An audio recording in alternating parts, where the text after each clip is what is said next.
Hi guys, we are heading to the studio of today's exhibition. I'm super excited, but honestly, I'm also starving. RAIHANAH, did you bring the snacks? Of course! Hey. I just speaking as well. I will make sure you will discuss our real things.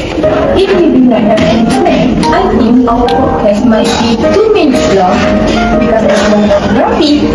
Let's go!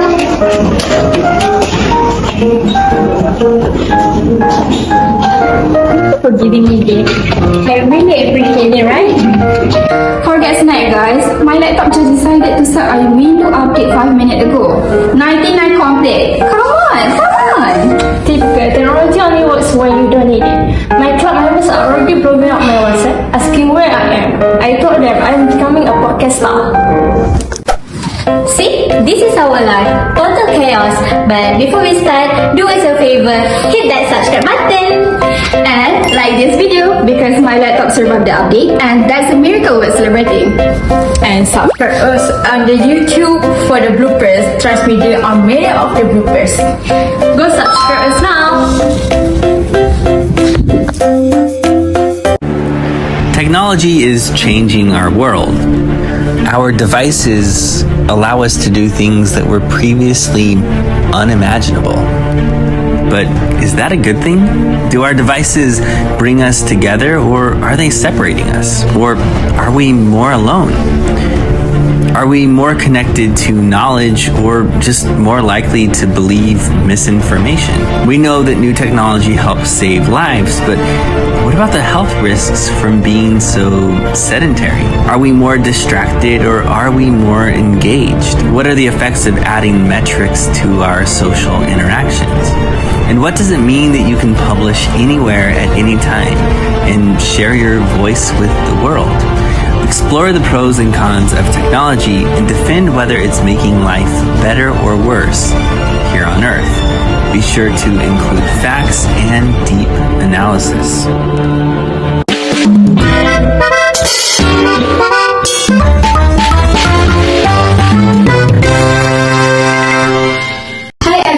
And welcome back to our podcast, Tech Brief. We've all been there. You install a productivity app, spend 2 hours setting it up, and then you never open it again. Or your university switched to a new portal and suddenly nobody knows how to register for classes. Today, we are talking about beyond the binary. Why is the human side of technology adoption so much harder than the coding side? I'm RAJWA, your favorite podcaster, and I have 3 special guests with me that is going to share about technology changes in many sectors. AISYAH, you are our tech genius. Please start off. Yes, and thank you, Najwa. Highly enjoyed because programmer isn't corrosive by human run-on habit. We call it the shiny object syndrome. Company invest in costly software because it's look cool on display, but they forget that a human being with a busy life actually has to click the buttons. Exactly. As a human resource student, I look it as a threat to competence. Imagine you are pro at Excel and you know it as the Excel guys. But suddenly, the company replaces you with some AI tools and make you are not expert anymore. You are beginner. That's scary. And from a student leader perspective, if I try to move my club from WhatsApp to Discord, I will get instant objection, not because Discord is bad, but because everyone is already on WhatsApp. You are asking for their mental energy, and that's a limited resource.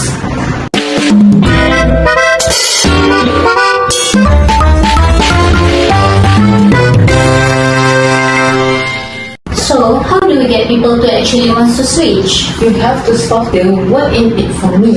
In class, if a lecturer say use this new software because it's modern, we are ignore them.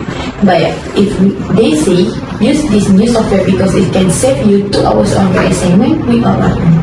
Right, if you are a leader in the organization, you have to explain the benefit of technology changes to employees. For example, organization can use Google Analytics to help leaders make strategic decisions, and at the same time, it may help them to influence or motivate employees to adapt with new changes.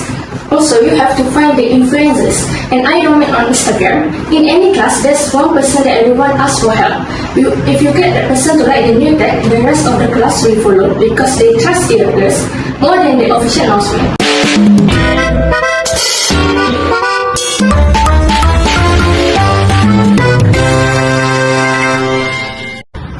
Let's talk about how you tell people that they the change is coming, most companies just send a long and dry email.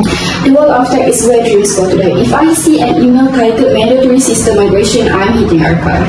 Communication needs to be human-centric. Use means utilize data view or just chat with people.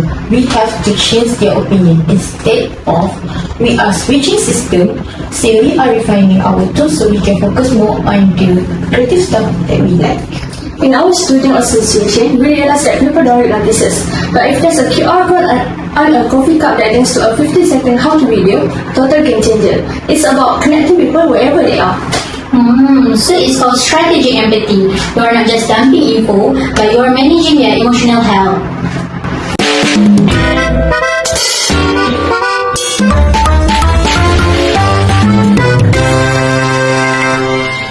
There's always that phase where everything is slower because you still try to learn. How do we endure it? This is where most people give up. Performance drops, people get discouraged and they go back to their old habit. We need to expect and teach.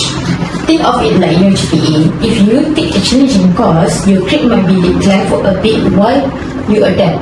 You will never get to improve if you are planning and drop the class. You must assure people that they can make mistakes without getting in trouble. I agree. When we switch our club database, we told everyone we know this week will be chaotic. Just hit your targets like usual. That don't stress so much, they actually learn much more faster.